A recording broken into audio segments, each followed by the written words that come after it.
6th episode of the Andy Campbell Championship Show, only on Podcast Nation. I'm your co-host, Si, and I'm joined by an ex-Premier League and Championship striker, played for Cardiff City and Middlesbrough, among others, the legend that is Mr. Andy Campbell. Welcome, Andy. Great Hello, to have you. mate. My pleasure, Si, as always. Yeah, so today's going to be slightly different because there was no Championship fixtures over the weekend. So we'll strange. Yeah, it's international breaks, mate. I'm not a fan. I got to be honest. No, I don't like them. I agree. Don't like them. I wish they'd do them. Don't know when at the end of the season.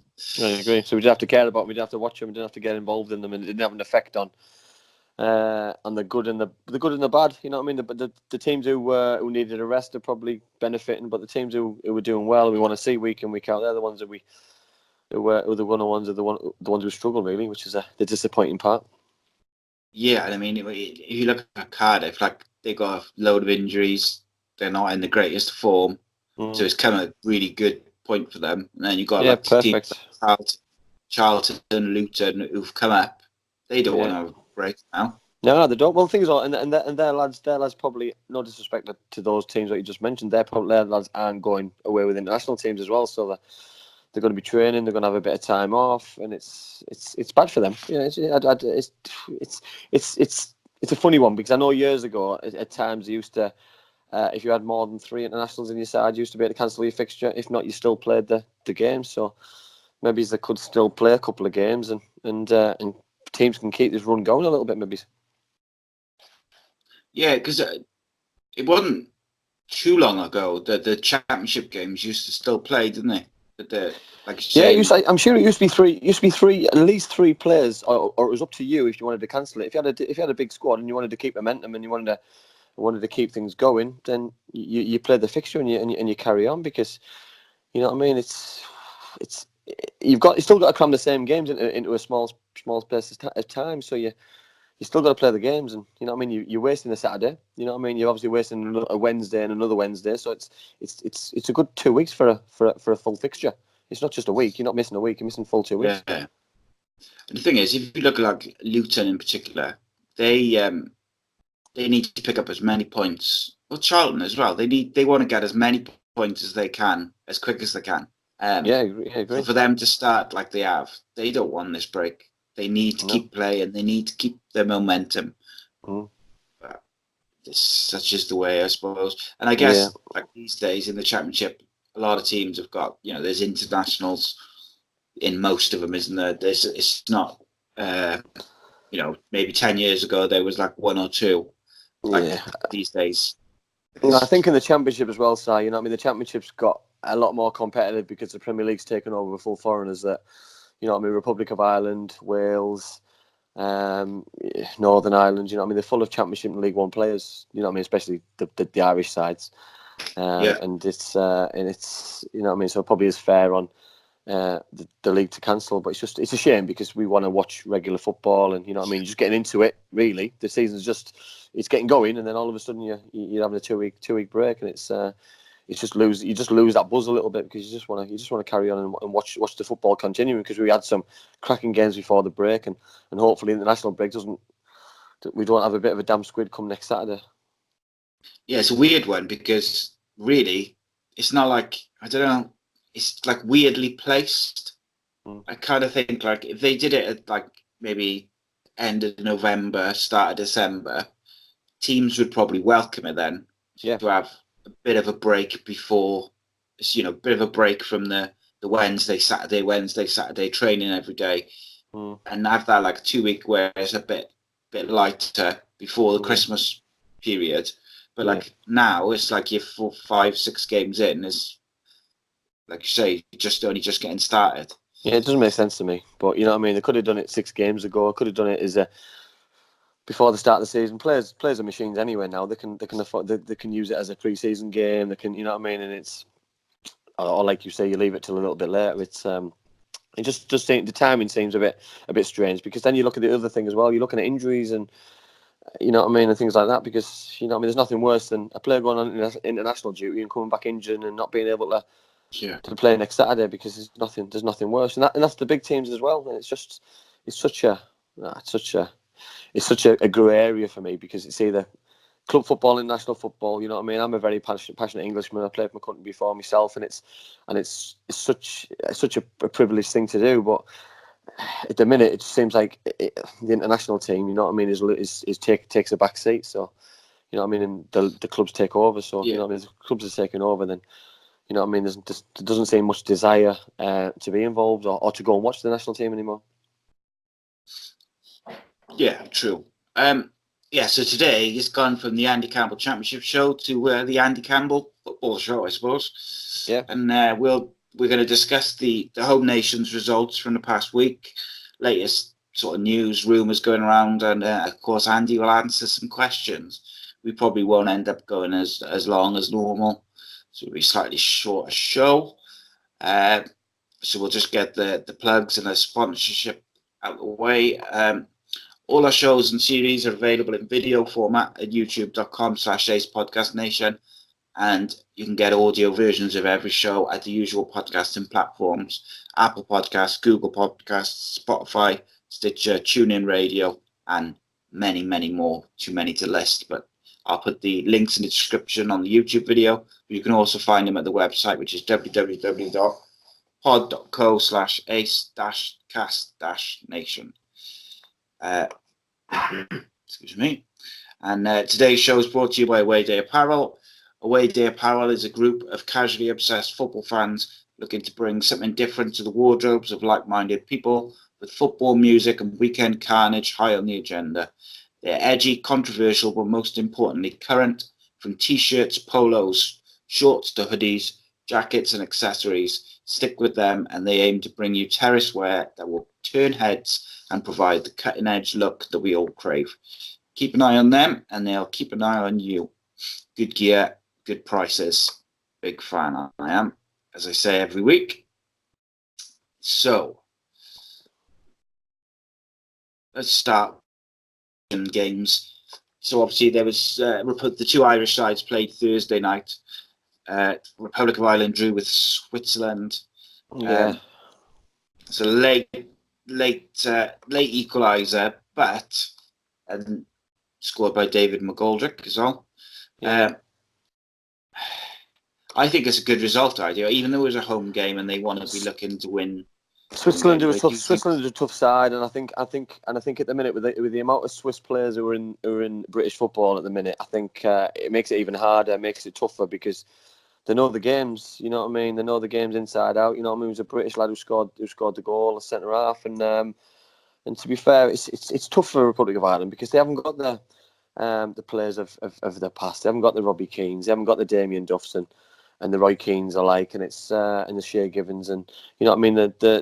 The focus is on lesser players. I know that sounds a little bit disrespectful, but that's just the way of the world at the minute, and they're going through a little bit of a transition, and they've just got to get used to it and hope that and they can do like what Wales did last the summer of the year and achieve a major tournament, because that's the holy grail, and that's what the country wants them to do. But it's just going to be a tough ask, because the pools which the countries get into and put into at the minute is just ridiculous. And you know what I mean, the toughness to get out of groups. You know what I mean. I look at the England group, and you know what I mean, it's just a walk in the park for them, because you know what I mean, the seeded top seed, and you know what I mean, and it doesn't seem fair for the other nations in my opinion. But you know what I mean, when you're up there like the Belgiums, and you can just more or less pick your own teams if you want to play, because it's so easy for the minute to qualify. Well, so yeah, you're right, and this has always been a gripe of mine for Wales, is that they've always got this hard group with difficult places to go. Yeah. So Ireland, the top of their group, Switzerland are on 8 in third with a game in hand, which would obviously take them sort of joint top. But like they got Denmark, Switzerland, Georgia, and Gibraltar. So like that sort of top 3 is strong. So you know, it's a tough group, because only 2 I think go through, or sometimes I think it might be 1, and then the second qualifies for the playoff. It's a tough group, and there's no. I think even the whipping boys of yesteryear, like your Luxembourgs and your San Marinos and Azerbaijans and they are better than what they were 10 years ago. Yeah, 100%. Some of them can play a bit of football, but by all accounts, the likes of Ireland and Wales, they should be beating those teams comfortably. Yeah. Wales always seem to struggle with the kind of supposed lesser teams, mind. But Ireland put themselves in a good position. They're giving themselves a chance. I know Switzerland have got a game in hand in the group, which will put them level on points, and obviously Denmark have got some on paper. They've got a really good side, but they're flattered to deceive. You know what I mean? Like quite a lot of European sides do, and it's they've given themselves a good opportunity, because if they don't finish top in the group and they can finish second, they'll give themselves an opportunity to go into the playoff, and obviously it depends who they're going to get. They're going to get there, and it's obviously it's a two-legged affair, and it's you're playing against sides who are in the same boat, so you could get a lucky draw, and I hope I really do hope that as many teams can get through. I know Scotland are obviously out with what's happening tonight. They're getting obviously beaten heavily tonight, and Northern Ireland could qualify. I know they've got a really tough group. They're getting beat by Germany. But Republic of Ireland, Wales, England, I'd just like as many teams to qualify as possible, because it just makes British football back on the map again, and I just think we need it. We need it more than ever. It's just good it's good to show that the Premier League is not just full of foreigners, and the Championship's also strong as well, because obviously it proves a point that English football is strong, not just the Premier League, because obviously players have to drop down to a platform, and if that's a Championship, then we can all celebrate the English football being strong. Yeah, and I think I grew up with a time where Republic of Ireland were kind of them, and England were the team, the British teams or home nation teams, whatever you want to say. They were the T2 which were qualifying, and then every now and again Scotland would qualify, and Northern Ireland and Wales, never did. But just over the last few years, Ireland haven't really qualified. No. But they're in a good position, even if for second, because they haven't lost the game yet. So they're in a good position, because the other teams have to win all the games now, Si. You know what I mean? Teams have to go to Ireland and beat them. They're in a position where they can probably afford to draw against a Denmark or a Switzerland like they did the other night, because if they'd have gone and beaten Switzerland, they'd have more or less booked a place in the playoffs, at minimum, you know what I mean? So they're that far away now, they're that close, you know what I mean? And hopefully they can get over the line, because like you say, I was saying, you know what I mean, the John Aldridges and the Kevin Sheedys, and they were probably stronger than England at the time, because, you know what I mean, I remember they beat England quite comfortably at Lansdowne Road, and, you know what I mean, they were always the nemesis of England, and it was just, it's just nice to have as many teams as we can, you know what I mean? I know England and Wales had a bit of a ding dong in the last tournament, and it's nice to see, and we all want it to happen, you know what I mean? We all want well, not everybody, but I want us all to do well and to go as far as possible, because if England can't win it and go as far as possible, I want to see other people. I want to watch other players that I know, instead of watching the Frances and the Hollands and the Germanys, who are all going to be strong, always going to be strong. You know what I mean? I'd like to see a home nation team do really well, like Wales did in the last one.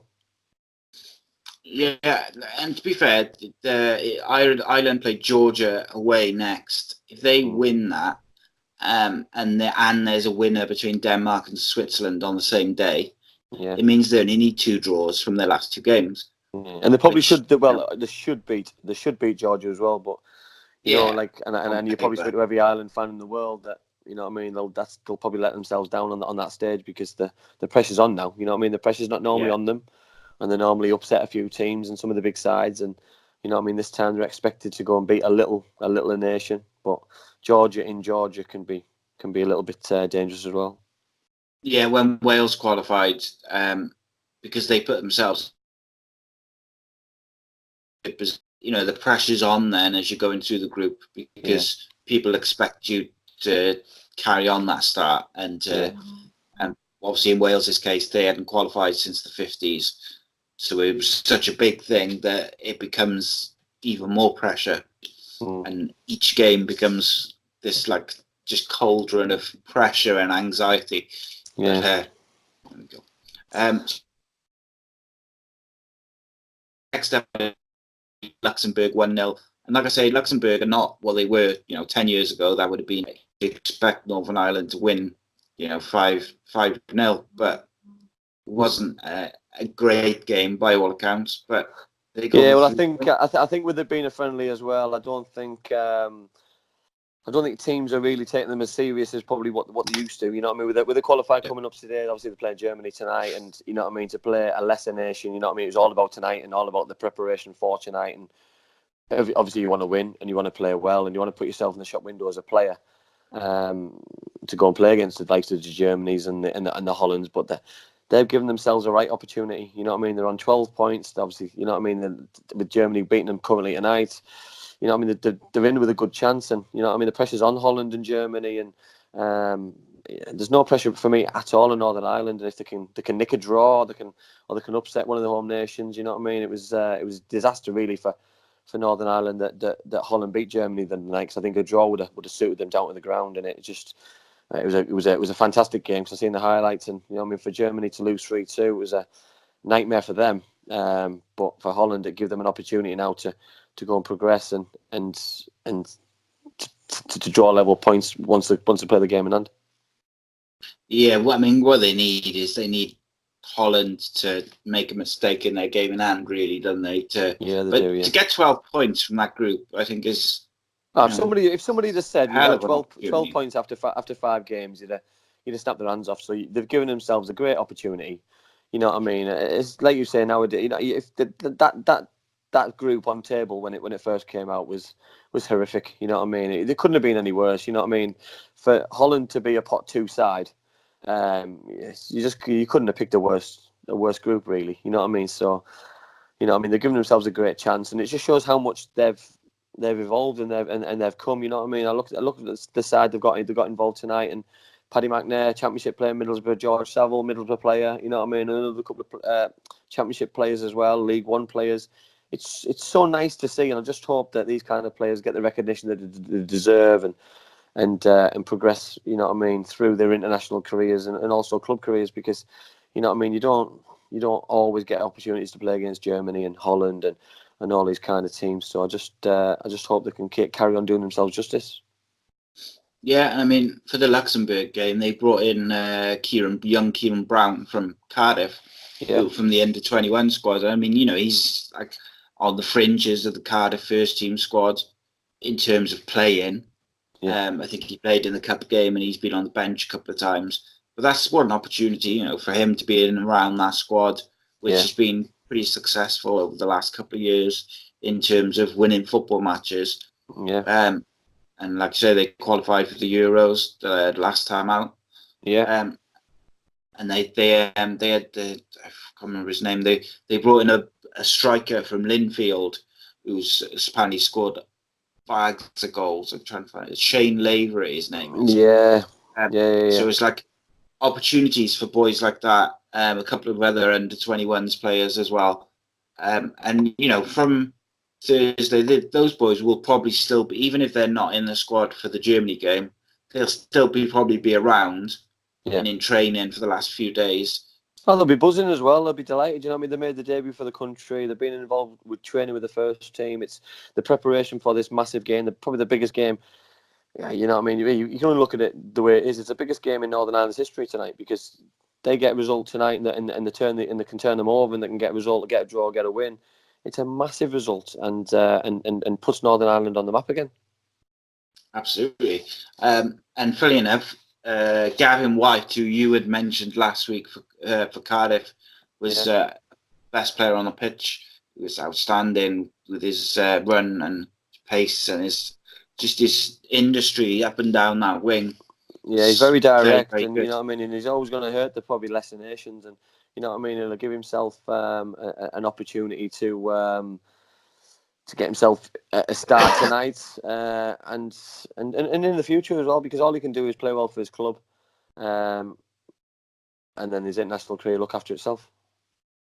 Absolutely, and apparently Kieran Brown did quite well as well. I only saw the highlights, but apparently he was well involved and he had a good game. Yeah, but obviously, you know, they've got players like Johnny Evans and Craig Cathcart and you know, play really experienced players who, you know, in Johnny Evans' case, he's played at the very, very top of European football. Yeah.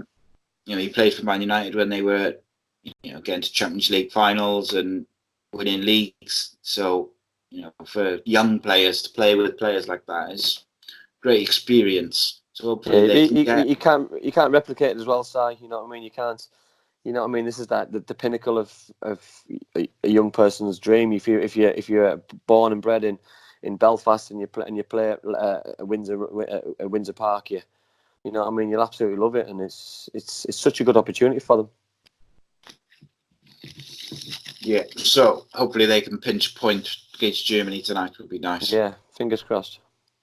So next step was Wales. Wales 2, Azerbaijan 1, which nearly went horribly wrong for Wales. Yeah, it did. But the same old hero comes out and saves everybody again, Mr. Bale. And you know what I mean. I did read quite a lot of things on Twitter. Obviously, people aren't happy with Ryan Giggs, and you've got to give him an opportunity. It's a different level. It is a different level altogether from what he's been used to. International football is a lot slower, and he's following somebody for me who took that country to another level, Chris Coleman, and you know what I mean. They haven't got the easiest of groups on paper. It doesn't look like a difficult group, but you've still got the Croatians, who obviously they let themselves down today with a draw earlier on. Slovakia are beating Hungary at the minute. You know what I mean. So Wales they've got a game in hand, but they just need to make sure that they win as many games now.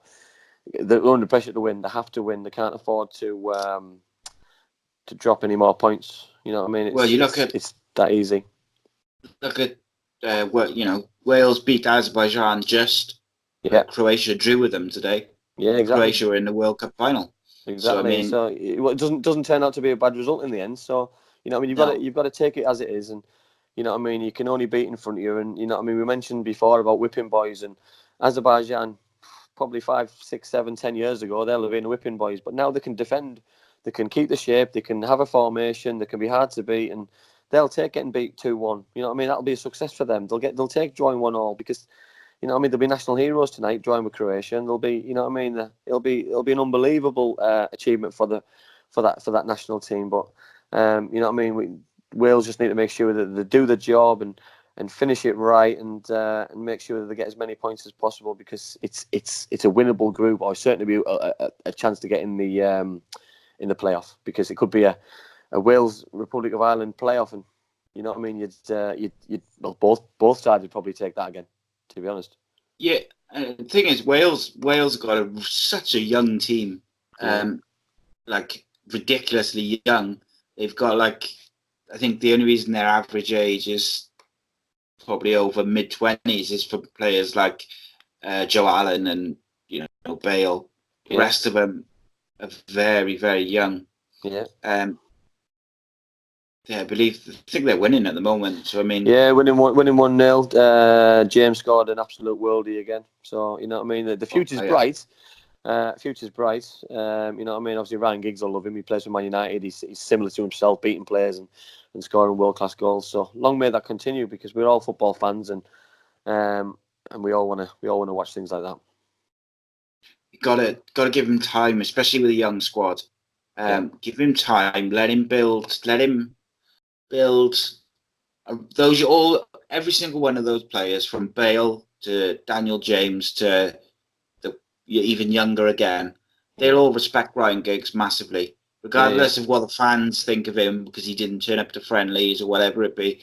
You know, he's Gareth Bale's hero from when he was growing up. He was the Welsh left winger. So they've all got respect for him. So let him build it. Let him. I would like to see him keep the job for a couple of years and see what he can do with the young players and what he can mould them to do, because that's what they did with Chris Coleman. They gave him time. When everyone was calling for his head, they stuck with him. He stopped using kind of Gary Speed's formation and tactics, which he felt like he had to stick with. And he switched to 3-5-2 or his own formation, because it was a slight variation of 3-5-2, but he switched to his own formation, his own tactics, picked the players that he wanted rather than what he kind of felt he should be picking, and look what happens. No one else has done that for Wales in all these years. So the thing is, also he's got to be given time to make his own mistakes as well. You know what I mean? Yeah. He's got brand new players to work with, and these players could turn out to be, in 4 years' time, in the next tournament, more successful than the previous ones did. And you know what I mean? Forget the Gareth Bales. You know what I mean? Because the focus in the last tournament and this qualifying tournament is the Gareth Bale this, Gareth Bale that. But who's not to say that it could be a Wilson? It could not be. It could be a James. It could be somebody else. You know what I mean? Instead of just focusing on one player, focus on 2, 3, 4, 5, and 6, and I think that's where other nations are getting it right a little bit. That it's not just a 1 or 2 man team; it's an 8, 9, 10, 11, 12, maybe 15 man squad, and I mean that's why Holland are getting things right at the minute, and France got it right 8 years ago. You know what I mean? And they're still continuing to do it, and success breeds success, and you know what I mean. But the need to qualify again and again and again for major tournaments like England keep doing, and then you get seeded. The qualifying regime is a lot easier, and it goes on from there, really. Yeah, and the other thing as well, I think, with Wales is they've got some real players in their under-21 side. So he's got players who, in like you say, in like 5 years, if those players progress at the level that they have so far as young players, the Wales squad is going to be young and hungry, but also quality. Yeah. So if they've had gigs in place for 2 or 3 years, those players will all play the way he wants to play. They will all be comfortable with him. They'll all have been involved in the squads because he's bringing in the young players. And it's like, you've got to just, who else are you going to put in charge, really? Yeah. Well, they're all the same size, so they're all coming up together, like you say there. You know what I mean? Yeah. Say they sack Ryan Giggs and they bring in somebody else. That somebody else is still going to pick the same kind of players on the same formation potentially as Ryan Giggs has just done. So, you know what I mean? He's a legend himself, so he deserves an opportunity.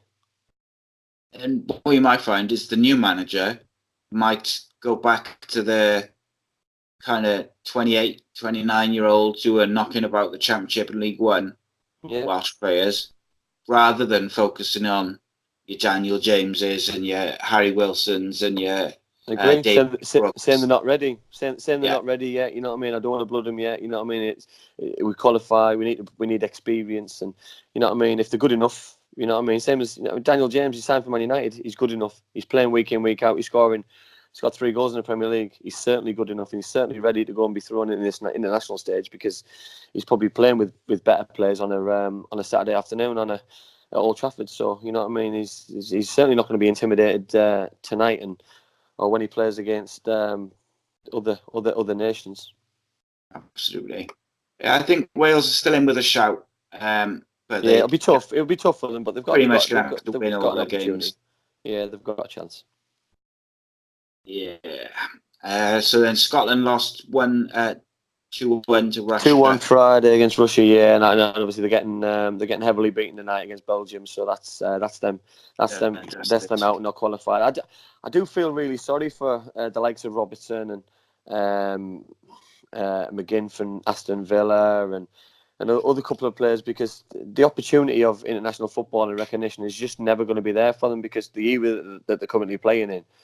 You know what I mean? With the rankings and the way that the system works, qualifying is just going to be impossible for them to ever get because they're probably pot 3, if not 4 now, because of how poor they qualify. And you know what I mean? You could end up getting the group of death where you're getting 3 monsters in your group, and you know what I mean. You could end up getting an England, another British side, like it's happened to them in the past, and it's just a dead starter before it even begins. And I do feel disappointed for them, but end of the day, it is what it is. You know what I mean? Somebody put something on Twitter that it was quite funny, really. Made me giggle that the Scotland national team wouldn't even win the Scottish Premier League, and it just made me think. Do you know what?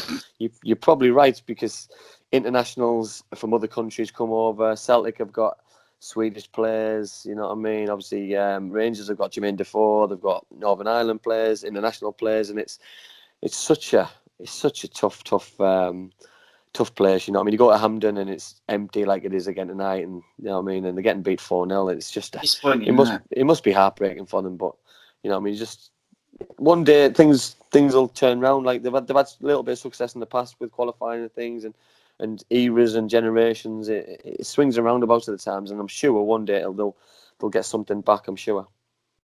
And they got some decent players as well, like you say. Andy Robertson and McGinn is very, very good. Yeah, they have. Um, Technically, they're they very good. need like a few more, don't they? Yeah, they've got a good manager, Steve Clark, good manager. Who's just they're just not getting things right. And when you're playing against Belgium's on at their peak, you've got no chance. You've got no chance. Yeah, and they got good keeper in David Marshall, although he's Yeah, coming towards the end of his career. yeah. Like Russia have got some decent players like Golovkin and Yeah, uh, they have, and it's the things are you just this week alone for them. You know what I mean? They play Russia at home, they play Belgium at home, and you know what I mean. It couldn't have been a worse weekend for them. You know what I mean? They're playing the two strongest sides in the group. You get beat twice, and all of a sudden your whole campaign's just blew up in smoke, really, which is heartbreaking. yeah, disappointing that. Yeah. So then Saturday, England cruised to victory versus Bulgaria, Yeah, 4-0.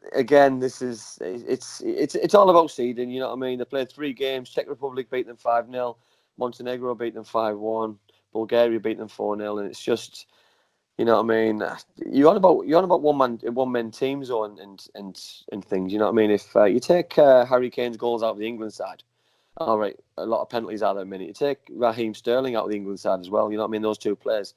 The goals, it'd be interesting where the goals would come from. You know what I mean? Because those two alone have banged, you know what I mean, nearly every goal that England have scored over this campaign. And you know what I mean? And the joy to watch it, it's brilliant to watch them go forward, to create a chance, you know what I mean? But it's just there's just no real buzz or excitement to watch international football, and it's you know what I mean? It's like, I don't know, sometimes it even looks as though the players aren't that bothered about playing for the country. That's what it seems. I don't know what it is. It's just there's just something missing for me from international football. And you know what I mean? Even when we're scoring goals and winning 4-0, no one really looks like excited that we're winning 4-0. It's like an expectation, and I'm not getting that Yeah, carried away. I don't get that buzz. yeah. Well, how many times have they had 100% record in qualifying? You know, it's Oh, like then they go and draw with Tunisia in the first game 0-0. It's just the biggest letdown in yeah, the world. But that's been an England fan, and it's the expectation. You know what I mean? Can the players handle that expectation in qualifying? Yes, of course they can. The record speaks for itself. Can they do it on the biggest stage in the Euros and the World Cup? Yes. Well, the facts say no. So you know what I mean. I hope that one day yeah. that changes, because I would love to see my country lift the World Cup in my lifetime. But you know what I mean. I'm not sure that's ever going to happen. Thing is, they get in the qualifying group. They could literally play like their third string and probably still win the group 100% record. Quite comfortably, yeah. You look how deep their squad is, or how you know what they got to pick from, and it's unbelievable the amount of talent, and even then the young talent in the under-21s and the under-19s. This again is, you know, a lot of them are playing first team football, and it's just a big pool to pick from. Yeah.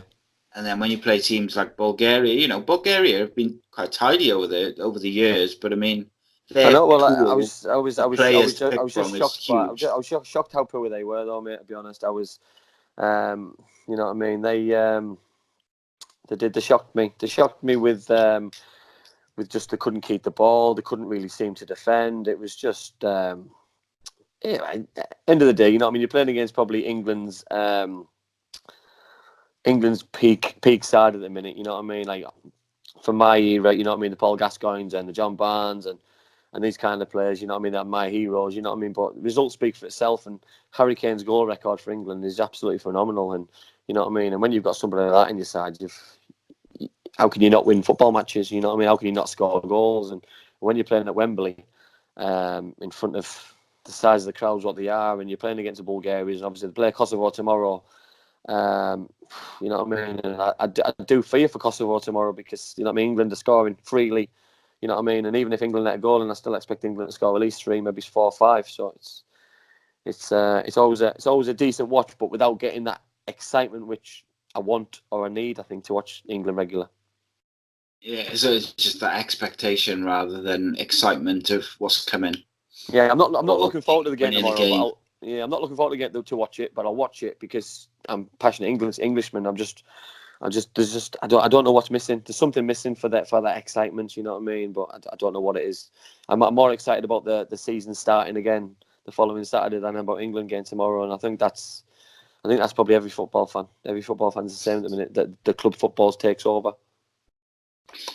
Yeah, it's a shame in some ways because you want to see you want to see fans be passionate about international football and their countries and the qualifiers, but equally, particularly for English fans, obviously the qualifiers for the likes of Wales and Ireland, they're a bit more, exciting, and you're a bit more into it because it's like touch and go. Yeah. Whereas, England is very much, they're going to qualify, so it's almost like it's friendly.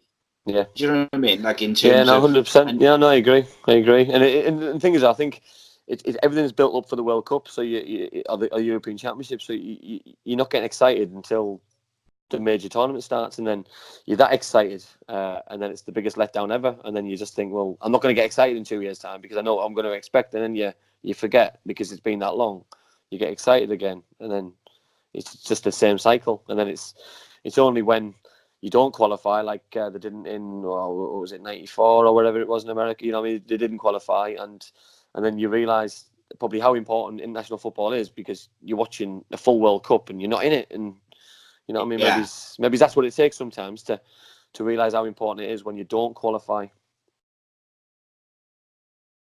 So maybe that's what it's got to take. England not to qualify.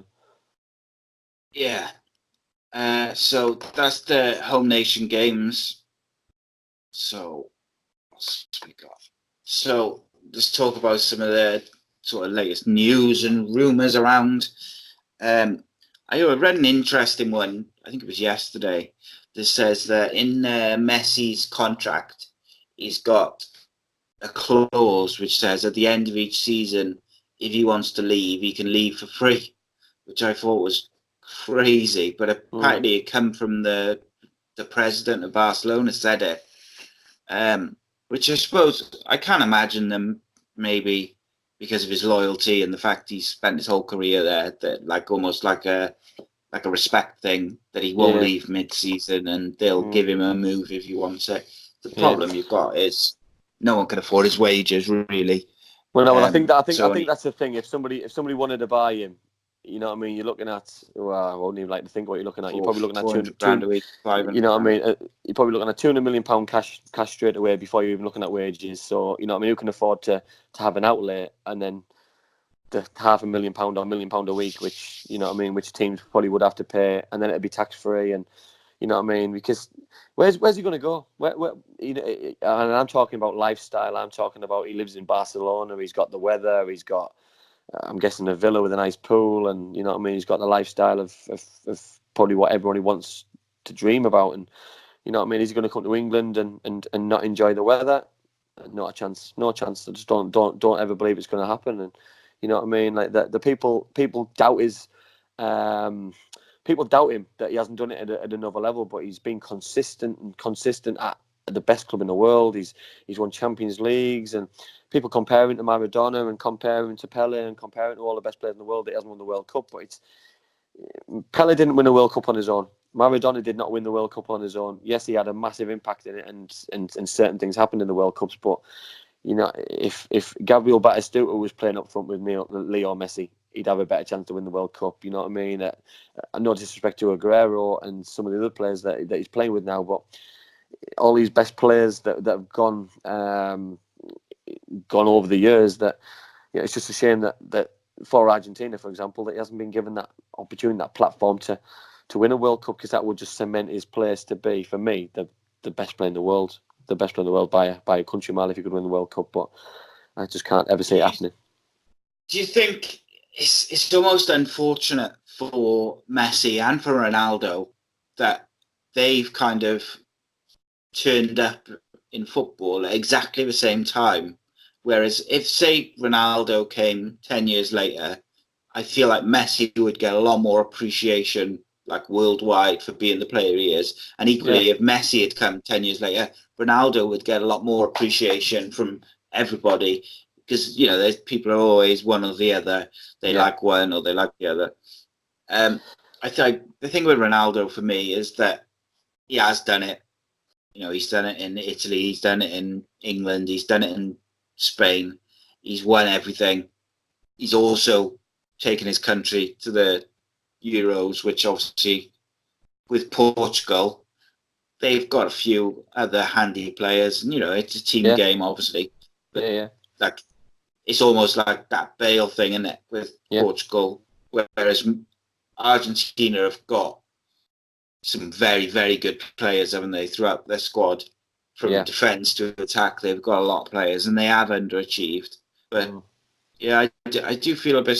I don't feel sorry for him, God, but like I do feel that they both would have got more appreciation if they hadn't have had their careers be like side by side almost. Yeah, well, I think sometimes on that point, I think they've also pushed each other. So you know what I mean. So some of the records that they've got, you know what I mean, would they have achieved what they've achieved individually if they weren't getting pushed by each other in the same country and want to break records and you know what I mean? But obviously with this Ballon d'Or achievement and an award, you know what I mean, that Messi probably deserved that for 12 years on the belt without no one else getting anywhere near it. And likewise, same with Ronaldo, you know what I mean? So I'm a little bit disappointed, you know what I mean, for those. It's recognition, isn't it? You know what I mean, that they both deserve it.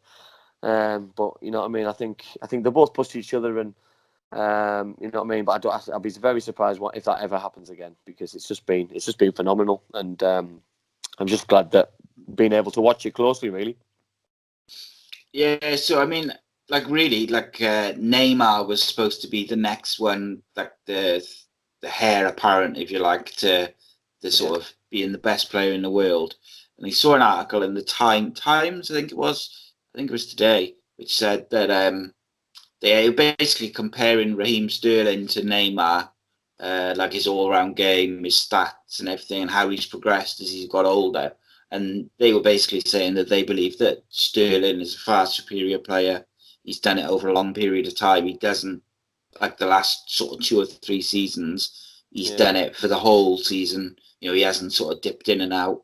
Whereas Neymar, he's obviously very skillful, very talented. He always seems to get injured at the same time every year, which is his sister's birthday, which is like an ongoing joke. Yeah. But I mean, there's a lot of question marks about Neymar. There's no doubt in his ability. But like, for instance, if you gave me a choice of him or Mbappe, I'm taking Mbappe every time. All day long, yeah. All day long. And it's like, Neymar, I just feel like it's almost like his agent over the years, even when he was in Brazil, before he'd even come over to Europe, all you'd hear about and read about was how good this player was and how amazing he was. And, he's done some special things, don't get me wrong. But I feel like he hasn't really done. Maybe it's because Messi and Ronaldo have set the level so high that you play for 50 games a season, you play well in 49 of them and score over 50 goals a season to be considered the best. But you just mentioned it there, Rossar. You mentioned the word stats, and for me, stats taken over the world, because Raheem Sterling's stats are high, you know what I mean? That obviously, and Mbappe's stats are high. Obviously, the two that we mentioned, Messi and Ronaldo, are just ridiculous. And you know what I mean? Forwards especially are judged on your goals and judged on your assists, and you know what I mean? His stats aren't as high because he's not playing as many games. He's obviously picked up similar injuries over the same course of time, but then he's obviously picked up some serious injuries as well. So, you know what I mean? He's missed a lot of football over the last 2 years, and he's given the Mbappes, he's given the Sterlings, he's given the Harry Kanes, he's given all these players an opportunity to take over his mantle, and they've all grabbed it with both hands, and you know what I mean? And I don't see them giving him it back. And sometimes when you've got that pressure and you're trying to grab something back and you're putting yourself under pressure physically and mentally, it's difficult, because he's obviously pushed himself to the limit, which then he can create more injuries for himself, and he's putting his body under more pressure, and it's obviously going to be difficult for him now, you know what I mean? And he's obviously playing in a league where he's not being judged as high, you know what I mean? Because he's in France, and unless they win the world, unless they win the Champions League, I don't think you can put him in the same category. You know what I mean? Because Ronaldo's won the Premier League. He's won various cups in Spain. He's won the Champions League. He's won Serie A. You know what I mean? He's won the European Championships. He's, you know what I mean? Mbappe's, you know what I mean? He's young. He's hungry. He's moved from A to B. He's got himself an opportunity, and he's taken over. And you know what I mean? He's the one for the future. And you know what I mean? He's exciting. He's got pace. He's direct. He scores goals. He's French, which I think helps at the minute with how well they play and the way that they play and how expansive they are. And he gets you excited. He gets you to want to watch football, and that's what you want. And you know what I mean? If I had to pick three, Neymar wouldn't be there. You know, he wouldn't be in my top three. And you know what I mean? That's a shame, that, because like you say, you know what I mean? All these exciting things what we heard from Brazil, and if you said the word to me, a Brazilian footballer, you know what I mean? It's just, you see skills, you've got excitement. It's brilliant. But you know what I mean? He's the minute he just takes a back seat. Yeah, there's no doubt, and he's got the ability. I mean, you know, some of the temperament now, though, side is a whole package now. Temperament, attitude. You know what I mean? He's obviously a multi-millionaire, and what does he need to achieve now? Does he need to achieve anything else for him to be a success in his life? No. Does he need any more trophies? Does he want to challenge himself anymore? He could do if he wanted to go to another country, come to England, come to the Premier League. That would test his ability. That would test his skill 100%, because he's been to Spain. He won everything possible in Spain. I think with Barcelona, he's won everything possible in Paris, and you know what I mean. Third time lucky. Come to England. Stick yourself at Old Trafford. Stick yourself at City of Manchester. Stick yourself at Anfield. Stick yourself at Arsenal. You know what I mean. Give yourself an opportunity and a platform to be a world's best by doing it in three. Because people like Ronaldo say that the players haven't done it at different levels and different leagues. You know what I mean. It probably shut him up a little bit. Yeah, and I think one of the impressive things about Ronaldo is dedication to like his physique and his fitness and his he's 34 now. I think. I might be wrong with that, but I mean, and he's still in like peak fitness. You could see by his just his physique and his general fitness. You could imagine him playing in Italy till he's 40 and still probably easily. doing really well. And thing is, he could probably adapt his game. You know what I mean? Instead of playing wide and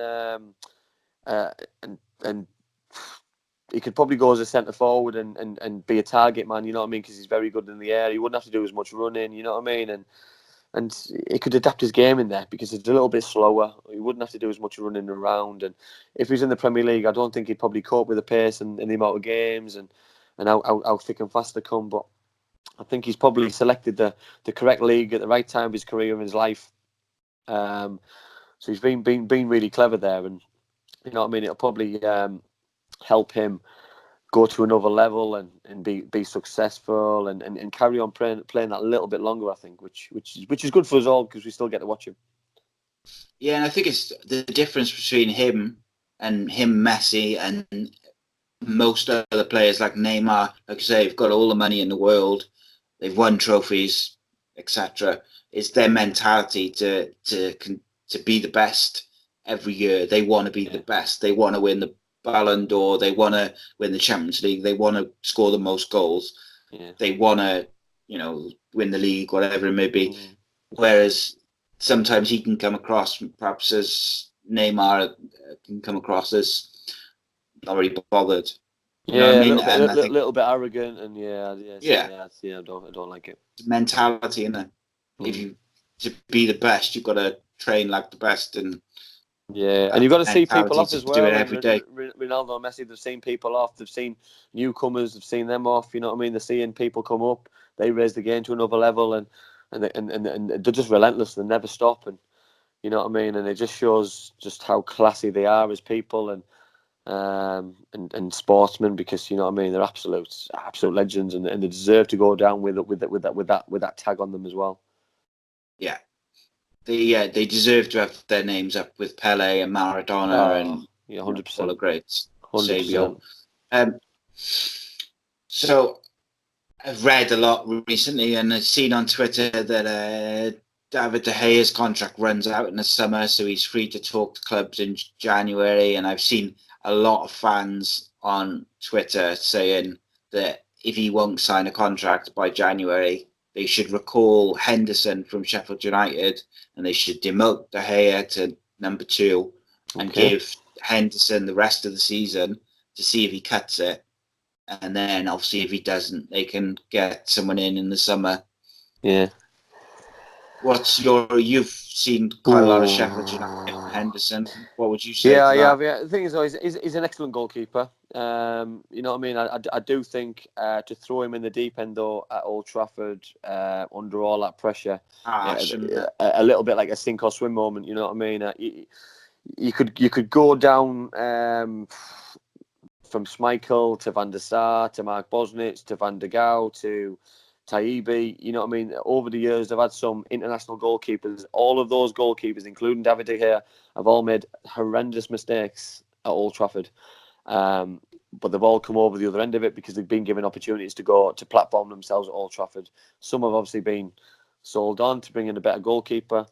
You know what I mean? And my concern is, you know what I mean? You got Henderson, who's up and coming. He's got an extremely bright future ahead of him.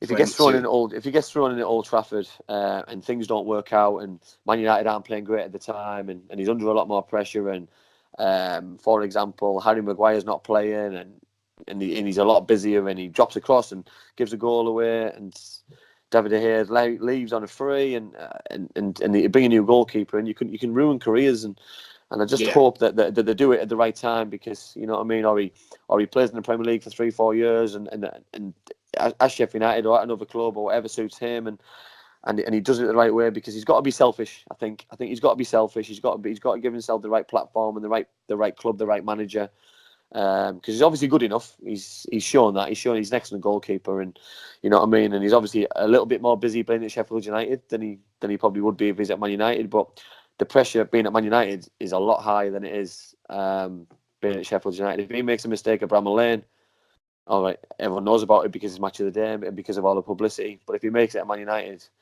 it's like the whole world knows about it, and you know what I mean. And he'll never be forgotten. So, you know what I mean. I do find it strange that they're even deliberate in getting rid of him, because you know what I mean. I get he's obviously keen to go back home to Spain, to Real Madrid, to this that, but they've just got Courtois. I can't see those two battling out for one place, and the club spending that much money on both goalkeepers, unless the plan is to get rid of Courtois. You know what I mean? Will Man United swap them both over? Yeah. Courtois come to England, go to Old Trafford, go to Man United. It just seems ludicrous, because where else is he going to go? I just don't get it. Honestly, don't get it. Juventus, I reckon. Yeah, well, they're quietly stocking up a squad and half. Fabianski, you know what I mean. He's obviously not a world class goalkeeper, so you know what I mean. He would fit in there, and Juve would then go to another level, because you know what I mean. At the minute, you've got Inter Milan, who obviously Conte's a manager, and he's slowly and surely bringing in his own players, and they're going to be a force to reckon with. So they need to continue to progress, and I'm sure they will, because Juventus are obviously the biggest club in Italy by a country mile. I tell you what, Juventus they've been quietly stocking up on some very, very good players over the last couple of years. Yeah, don't make too much fuss. They don't make song and dance about it like like your Madrid or United. No. They've got a squad and a half, and they added to it again this year. And it's like you added, a De Gea into that, and it's well, they seem to be quite clever side with the free transfers. You know what I mean? They're always aware with who's coming up to the end of the contract. You know what I mean? They're not, which is a very good business plan. Whoever's in charge of that side of their business, because they're not going out spending 100, 200, 300 million quid and then having to pay wages. They would prefer to get a free transfer, give the players the worth in wages. You know what I mean? And the players will go out on the pitch and perform like they're doing. And you know what I mean? It's I'm just surprised that they haven't won any more Champions Leagues than previous years, because it's been a while. You know what I mean? It's only a matter of time, I believe, but it has been a while. And what they do as well is, like, for instance, when they sold Pogba, they won't release him until they've replaced him. Yep. And they make sure they've got their business done, and then they sell their players. Yeah, and which is another good business model, though, because yeah, you know what I mean. Obviously, there's no player there which is worth more than the team. You know what I mean. The team's important, the squad's important, progression is and moving forward's important, and you know what I mean. What did they get? They bought Pogba for minimal money, sold him for what, just under 100 million quid, and you know what I mean. yeah. It's just ridiculous. It's just, you know what I mean. And some of the players that they're bringing in on free transfers is just. It's just phenomenal, you know what I mean? So they're obviously doing something massively right at that football club. And, you know what I mean? Obviously, there must be loads of clubs around the world who are so jealous of what they do because it's just, it's ridiculous.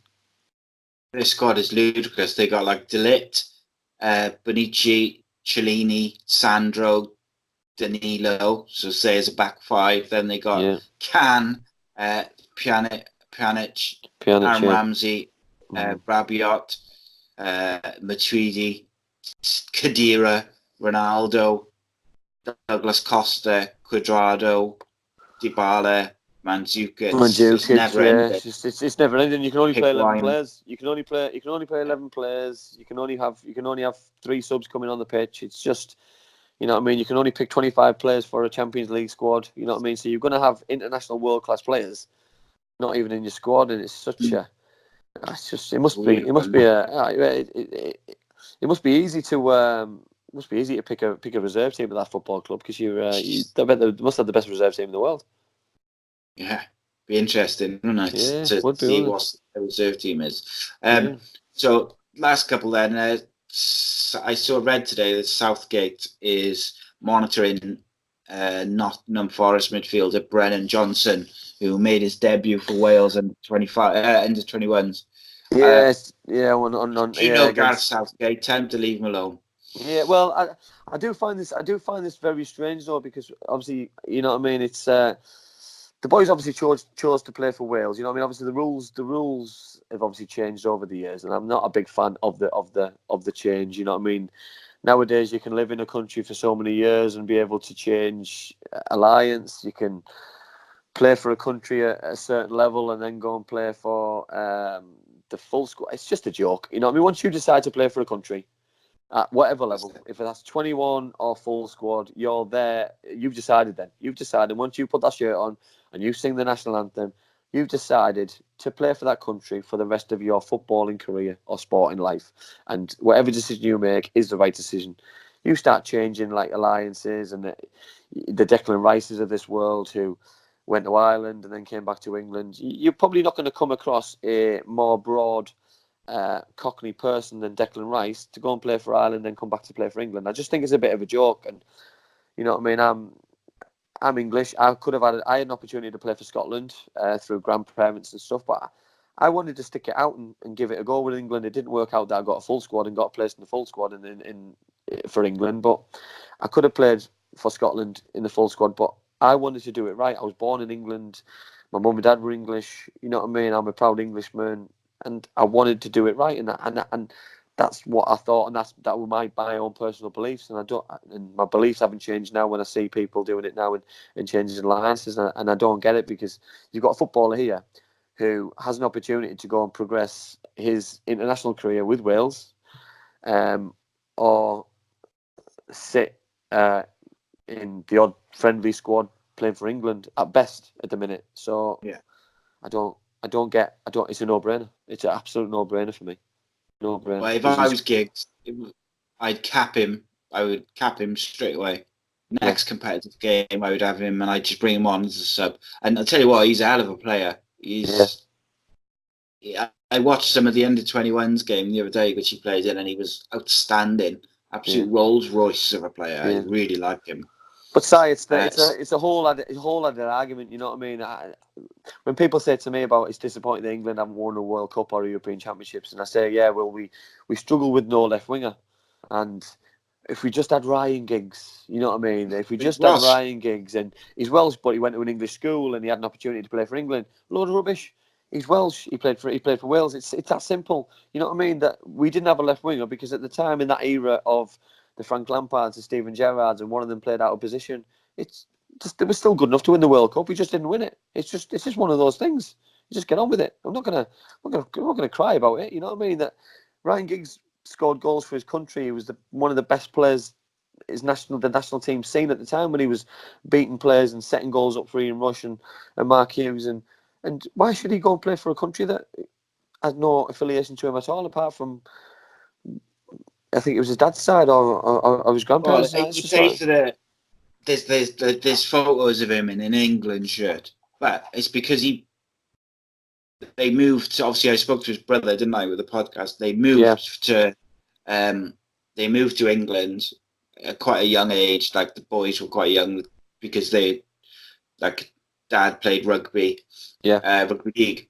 So they moved to England, and of course Ryan went to school in England. Yeah, so he played in the English schools. Yeah. So that's how, And so that's the only reason he was in an English jersey. It's not because he chose to play for England or he was selected for England. It was the English schools team.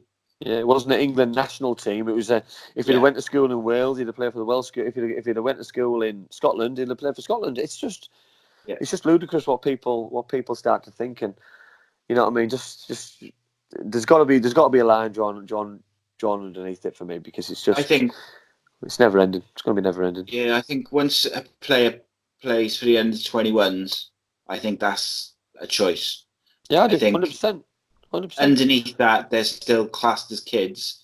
So I think you can give them the benefit of the doubt that maybe they made the wrong decision, or they were talked into it by a family member or whatever. But once you're under 21s, you're an adult. Yeah, and I still don't even think it's got to be a competitive game, because even a friendly, you know what I mean, is a competitive game, because you're playing it like it's you're stood there in a line singing the Welsh national anthem or the English national anthem. When you're looking at that flag and you're singing away to that song, you've bought into that straight away. And when you buy into it, you know what I mean, it's you've decided for me. Because if you want to hold out and wait for the England under-21 call, hold out and wait out for it, because it'll probably come. You know what I mean? It's just, it might come 2 years down the line, or you know what I mean, or when you're 20, just under. But if you're good enough now, you're old enough to go and play, and if somebody selected him to go and play for the under-21s, then so be it. Good luck to him. Indeed. So I was going to talk to you about some free agents, because there's some unbelievable names who still haven't got clubs. But I think I'm going to leave that for another show. Okay. I think. Should we do? No, go on. Actually, we'll talk about it quickly. So obviously, I was hoping that Cardiff are going to pick up Joe Ledley, because he hasn't got a club and it's available on free, and they could do with an experienced holding midfielder. They still haven't, and it looks like Warnock has kind of distanced himself from it a bit. So I was thinking today, I thought, I wonder who else is available on free. So I brought the whole list up. But these are just some of the sort of names that immediately jumped out at me. Ledley, Ben Arthur, Wilfred Bonney, Danny Simpson, Marquisio, Contrao, Lewis Holtby, Gary Hooper, and Jack Rodwell. Wow. There's loads and loads of more, but just for those, Danny Simpson was an integral part of the Leicester squad that won the Premier League. When won the Premier League, yeah. I think your problem you've got now, Si, is money, that people are expecting wages at a certain level, and teams can't comply to that, so people don't drop down to, or people think that they're better than what they are. You know what I mean? I look at Danny Simpson, for example. You know what I mean? I'd be disappointed that a team like, I know he's played for Newcastle United before, but Newcastle United should snap his hands off, because he'd play week in, week out. He'd be on good money. You know what I mean? He'd look at it and think that they're potentially going to struggle down the bottom of the league, which is obviously opinions. A West Ham United, you know what I mean? A team that gets promoted, you know what I mean? He's going to get paid a lot of money. Ben Arthur, and Everton, Ben Arthur, you know what I mean? He's technically, you know what I mean, one of the best French players currently on their books. So how on earth he can't get himself a football club is beyond me, because Everton, Tottenham Hotspur, you know what I mean, who in Europe, who potentially play more games than anyone. You've got FA Cup, Carling Cup, you've got all these games, and I just don't understand how teams. It's not even a risk, because it's free transfers. All you're doing is paying the lads' wages, and if you put them on a non-contract or pay as you play, because if these kind of players aren't sure if they want to stay until they find themselves at a different club, then you know what I mean, you're not losing anything. So I just it's a very strange situation. Well, you look at some of the players who've come to the Championship this year, like foreign players who've come over. Like, if I was Cardiff, I'd be asking Jack Rodwell if he wants to sign on a pay-as-you-play deal, because you know, a couple of years ago he was being linked with Man United as the fix for their midfield to replace Roy Keane's, like, who had left a couple of years before. Yeah, his legacy. So he's obviously got ability. Yeah, he has. You know, and he played for England as well, I think, didn't he? Yeah, he did. He's got a cap. Yeah, and you can't put your finger on things like that. You know what I mean? I don't think that documentary with Sunderland helped Jack Rodwell. You know what I mean? I think his attitude came across a little bit poor. But he got himself a move last year. He played for Blackburn Rovers last year. He played against Middlesbrough for one of the games that was on Sky, and I watched it, and he was the best player in the park by a country mile. He played centre half, normally a centre midfielder. He was comfortable on the ball. He was stopping Middlesbrough playing. He just made it a horrible game for Middlesbrough centre forwards, and I just find it very strange that teams don't take a punt on pay as you play, because what have they got to lose? You've got nothing to lose at all. Yeah, I mean, you know, Wilfred Bonney scored goals everywhere he's gone, really. Yeah, exactly. I think you and as a free transfer side as well, you bit. can probably, you know, like a Cardiff City, for example, who've still got the Premier League money coming in. It's all it is wages, and do you know what I mean? And it's even if it's a 6 month contract, you know what I mean? It's maybe a couple of £1 million, but it's a couple of £1 million well spent, because it might get you £40 million to get in the Premier League, and you got to speculate sometimes to accumulate, and you know what I mean. It's a business decision, and you know what I mean. And but if you have got to think of what are these agents doing with these kind of players, and why aren't they getting them? Why aren't they getting their clients football clubs? And what's the stumbling block, or what's the decision behind them not working? Because if you worked in a shop, you wouldn't not work. It just doesn't make sense to me. You know what I mean? These players are footballers. They want to go and play football on a Saturday afternoon. What are they doing on the Saturday? What's so important and so more interesting than playing football in front of 20, 30, 40, 50, 60,000 people? Because, you know what I mean? There's people who would give their left leg to be back out on the pitch, and you know what I mean? I would love it. I would absolutely love to be playing back in front of a crowd like that week in, week out, and you know what I mean? To not be able to not do it, it's criminal. Yeah, and the thing is now is we're not in July, so they're not like they're waiting to see who comes in and you know, edging their bets a bit. Yeah. You know, we're in September now. Yeah. So they've had their offers. If they haven't had offers, their agent should be actively approaching clubs. Yeah, say, 100%. You know, Jack Rodwell needs a club. He wants to come to you, blah, blah, blah. And what was really sad, mate, looking at this list, is some of those big names, they're not that old. You know, like obviously you've got like Marquisio he's coming to the end of his career. But like Fabio Quantrao he's played for Real Madrid a couple of years ago. Yeah. Club. Danny Simpson won the Premier League a couple of years ago. Jack Rodwell was linked with Man United. Bonnie was playing for Man City for a bit. Man City, yeah.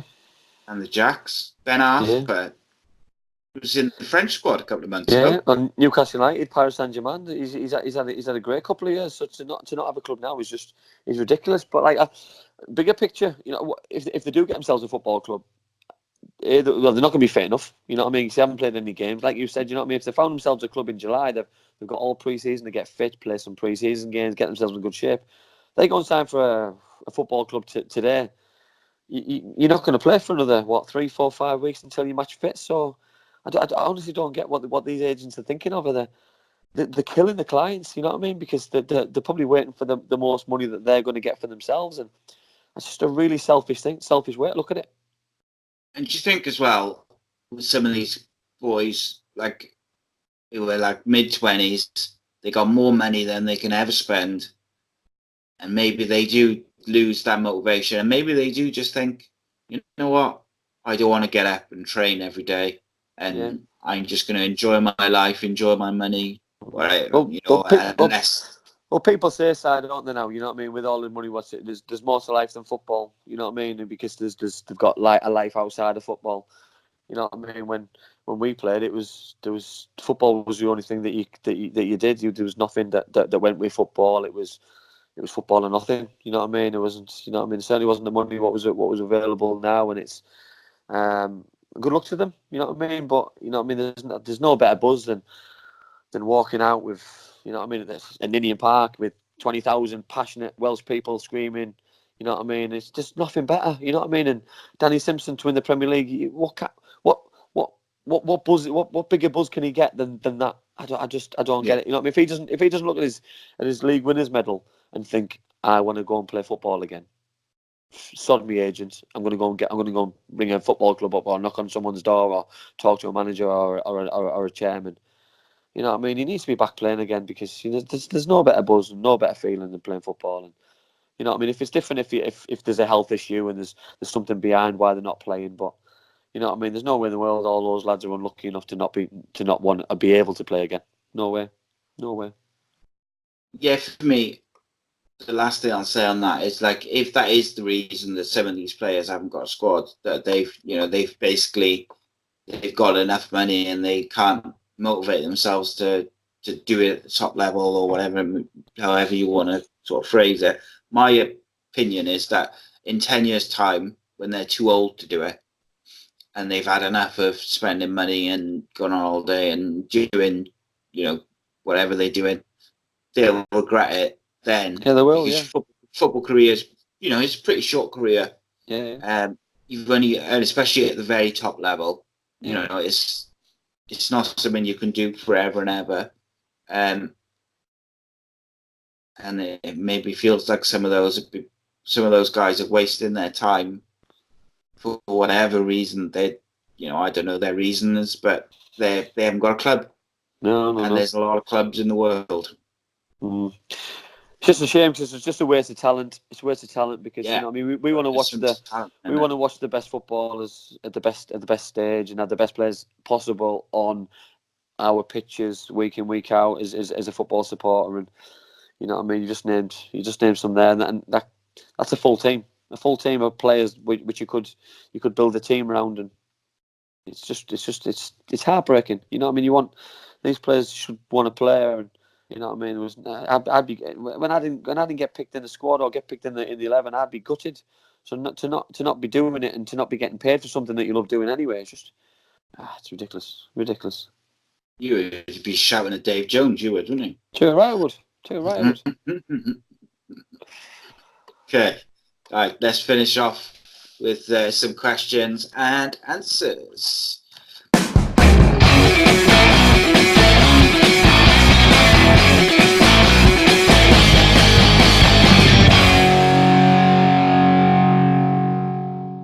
Okay. First question. What happened to your eye? Saturday, played for my over 40s team and believe it or not, got poked in the eye. You know, I've never been poked in the eye before. You know what I mean? It was a complete accident. But the lad was having to go at the referee after a little bit of a naughty tackle by myself and turned around, poked me in the eye and all bloodshot. Got a couple of scratches on my eyeball and it's not nice. Not a nice thing. Quite scary for the kids though at school, so it's quite nice. Quite nice. I look hard for once in my life. Yeah. That's it. So your friend Robin Davidson asked, what's it like playing with your brother Neil after all these years in the over 40s league, and how many ex-pros play in it?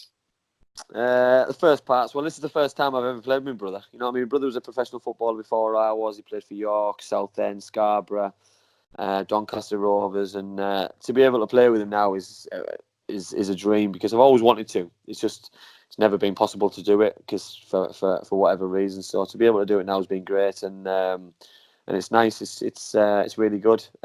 Second part, there's loads. We played a team from Newcastle on Saturday, and they had about 4 or 5.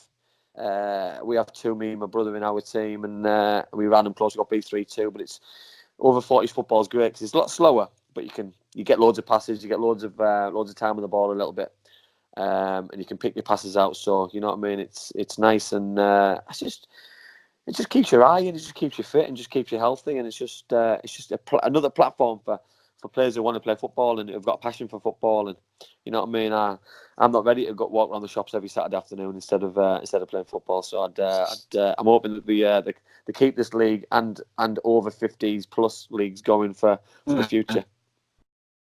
Yeah, you don't want to be walking around shops on No, Saturday. I can't handle it, mate. Can't handle it. It's far too stressful. Yeah, next one was what's the funniest thing you've ever seen in all your years of football, and any funny stories from around behind the scenes that maybe fans haven't heard before? I've got a really good one. Paul Gascoigne. So we, a lot of people, well, Peter might have heard it. Middlesbrough fans probably especially might have heard it. That we were all on the bus ready to leave for an away game, and Paul Gascoigne decided to steal the team bus. Drove it out of the brand new training ground, and at the time the brand new training ground was really, really narrow roads. He crashed it into probably every wall possible. Wrote the bus off. Jesus Christ. Yeah, it was really funny. It was really, really funny at the time, and then you realise that the seriousness of it, that obviously what went with it, because the bus driver ended up losing his job, and oh, no way, because he left his keys in. But he left his keys in every Friday. It's just this Saturday, this Friday afternoon, that Gazza thought he would steal the bus, which it wasn't. It wasn't great. Yeah, that took the edge off the story, wasn't it? That the guy lost his job. It was funnier. It was. Wasn't it? It's still quite funny, but I just feel sorry for him. But no, I think everything revolves around people like Paul Gascoigne. You know what I mean? You've got an era of when football wasn't as serious, and you know what I mean. I remember going to the training ground one day at Middlesbrough, and at the time Paul Gascoigne lived with Andy Townsend. He lived with Paul Merson, which is straight away is a bad combination. You know what I mean? And I remember there were you know what I mean. I got there at 9:15, and they were already downstairs on the training pitch with Chris Evans, Jimmy Five Bellies, and they were recording a TGI Fridays five-a-side competition. They were all doing naked football, and I just couldn't believe what I was watching. I was just like, this is my football club. You're my heroes. You're my, you know what I mean? You're my dad's hero, and you're down there with no clothes on playing football. And it was just like the maddest thing I think I've ever seen in my life. But always good for a laugh, and then just comes up like he's done nothing wrong, because he's just a big kid. Which it's just fabulous. That's great, lovely. So next one is: do you keep in touch with any of the players from Borough from the squad, which had the likes of Juninho in and co? Because I think you just came into the squad then, didn't you? I speak to people all the time, mainly younger players. So Steve Baker used to play for Republic of Ireland. Steve McManaman out of the game when we played him in the Carling Cup. Mark Somerville, same thing, young boy. On social media and things, I still speak to Jan Fjortoff and things. I'm quite close to people on social media, so it's always nice to reminisce about the good old days, because you know what I mean, the likes of Juninho and the Emersons and the Ravanellis and the Boxiches and the Festas and these kind of players that we were lucky enough to have on our football pitch in our stadium. You know what I mean? That we just all felt like we all played a lucky part, and you know what I mean, those times they'll never come back, unfortunately. I don't think, you know what I mean, because it was just that kind of era. You know what I mean? That the football, we probably missed that boat a little bit, and but yeah, it's just great to be part, and it's always nice to reminisce. We always have get-togethers for the old teams back at the Riverside reunion times, where we do question and answers and things, and it's always a good turnout for the players and fans, to be fair, because they all love it. Cool. That sounds quite cool. Yeah, I tweeted Jan Fjortoft a couple of times about coming on the podcast, and he said, to be fair to him, he replied both times. He said he will come on. Yeah, he's just got to try and find the time. Yeah, especially with the Champions League. I know he does a lot with his own company over the Champions League, and I know, you know, I mean, I think he spoke to you, didn't he, when the draw was imminent for Monaco, and and obviously that was the busiest time. You know what I mean? I think he was busy for about 3 days solid, and you know what I mean, does all the games. He does like the Tuesday and the Wednesdays, and you know what I mean, obviously keeps in touch with German football, English football, Premier League football, Middlesbrough, all his old clubs, and it's you know, he's got a busy old time, busy old job. Yeah, so hopefully one day he'll be able to spare me an hour, because that'd be quite cool. He's a top man. And last couple of questions, which were about Roy Keane. So the first one was Roy Keane bang out of order again in his criticism of Fergie? I've watched every second of that interview, and I just thought I thought it was surreal. I thought it was really interesting, really intriguing. I loved Gary Neville's face. Gary Neville's face for the whole interview. So did I, because I don't think he knew really what was happening, and I don't think he was there under the pretenses where he thought, or he certainly wasn't comfortable. You know what I mean? I don't think he was expecting it, was he? No, Roy Keane's he's just in a world of his own at times, and he's just very honest. Probably he's too honest, and probably some stories which are told don't need to be told and don't need to be told again. I said, you know, I mean, there's things what happen in the changing room, which should stay in the changing room. And you know, I mean, to come out publicly in a public forum to do it.